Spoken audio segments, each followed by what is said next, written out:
Texas A&M Notre Dame. Notre Dame will host Texas A&M 6:30 in South Bend. They're a 6.5-point favorite. And I know, there's some people on here. They're not just trying to up their football knowledge, so they can impress their wife and their friends. I know there's some people on here that are trying to get a little inside information on which way to bet. So let's talk about it. Texas A&M 2-0, Notre Dame 0-1, coming off a loss to Miami. A&M coming off a win against Utah State. A&M's a really, really intriguing team. Can't really figure them out. You watch them offensively, what they did this past weekend against Utah State, 554 total yards. They lose Noah Thomas, their big X receiver in the transfer portal and their leading receiver last year, to Georgia. And you're looking at Texas A&M and you're like, man, I really am curious of like what this is going to look like, especially from a Marcel Reed passing game, Colin Klein standpoint. Go out, get Casey Concepcion in the transfer portal. They get Mario Craver from Mississippi State. You have Ashton Bethel-Roman there as well. You have former 5-star Terry Bussey. They're still trying to kind of figure out ways to manufacture touches for him, which I completely understand. And then you have this offensive line, which is an experienced one. Trey Zune at left tackle, Chase Basanis at guard, Nabu at center, Armaj Reed-Adams, one of my favorite offensive linemen in the entire SEC, and Demetrius Crownover at right tackle. You look at this team on paper and you're like, all right, these guys have all the ingredients to be a factor in the SEC, but it all hinges offensively on Marcel Reed. And if you look at Texas A&M last week, I think their average depth of target from Marcel Reed was over 11 yards. And this passing game has shown the ability, albeit against inferior opponents, to be very explosive. But the thing that it's going to come down to for A&M and for Notre Dame is that from a passing game standpoint, A&M to me feels you have to defend them in two ways. One, the vertical passing game. The other part is you have to tackle them in space. These guys are a run after catch operation. They do not have a ton of size, but they have a lot of dynamic ability after the catch. Casey Concepcion might as well be a running back with the ball in his hands. Mario Craver averaged over 20 yards per reception last year at Mississippi State, and he's off again to the races. Had over 100 yards this past week. I believe over 100 yards the week before. And then Bussey can do some things. And then you have Ashton Bethel-Roman as well, who is another vertical threat. So what does that look like for Notre Dame, who I think is one of the best coached secondaries in the country? And then the question for me for Texas A&M offensively is watching Notre Dame against Miami in that big physical offensive line had a lot of success running between the tackles. And Notre Dame is a little bit light in the interior. So can you lean on Le'Veon Moss? Can you lean on Reuben Owens? And can your offensive line play to its ability? You watch Miami just leans on you.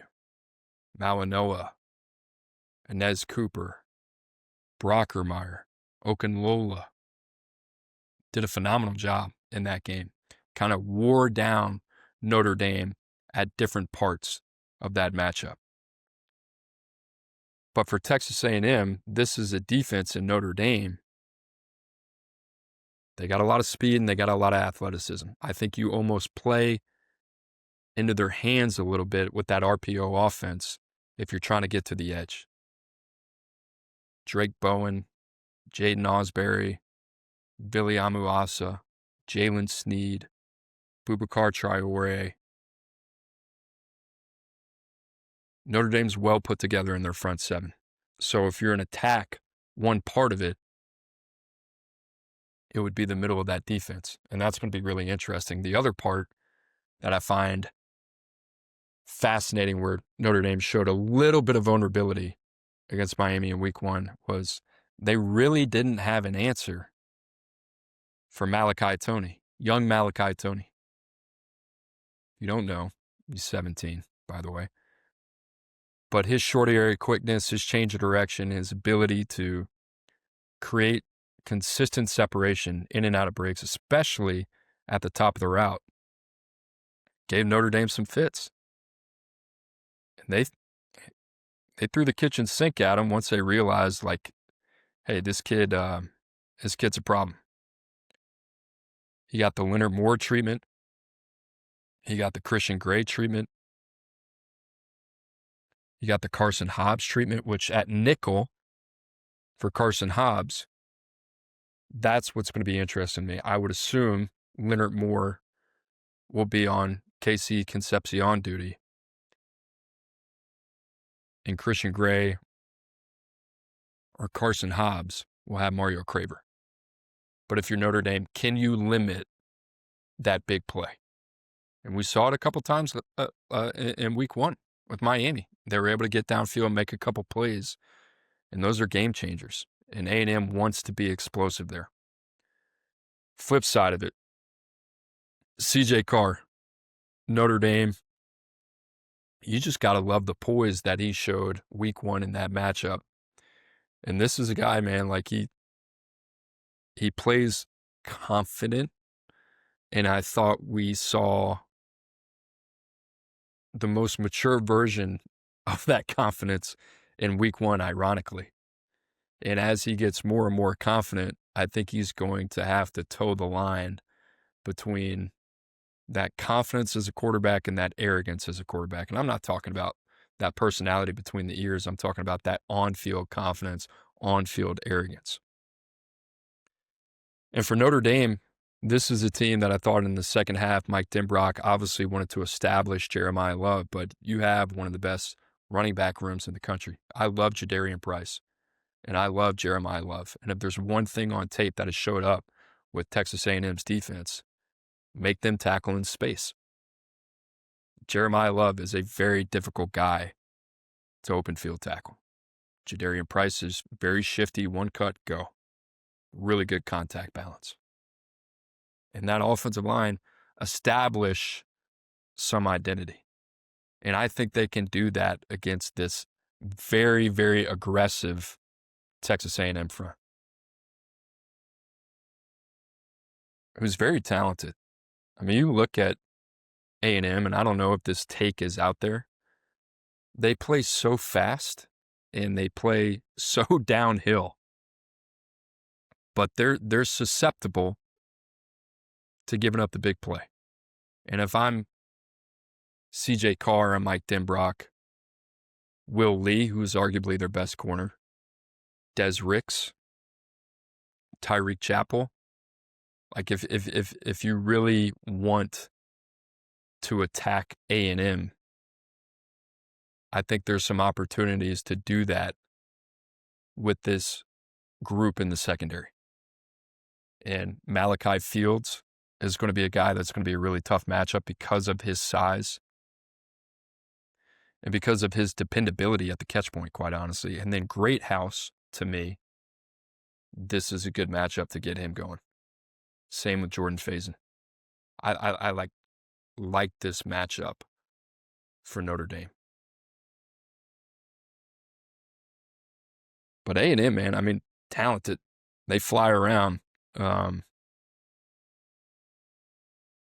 But like I said, susceptible to getting the doors blown off of them at times. And I'm not talking like defense as a whole, but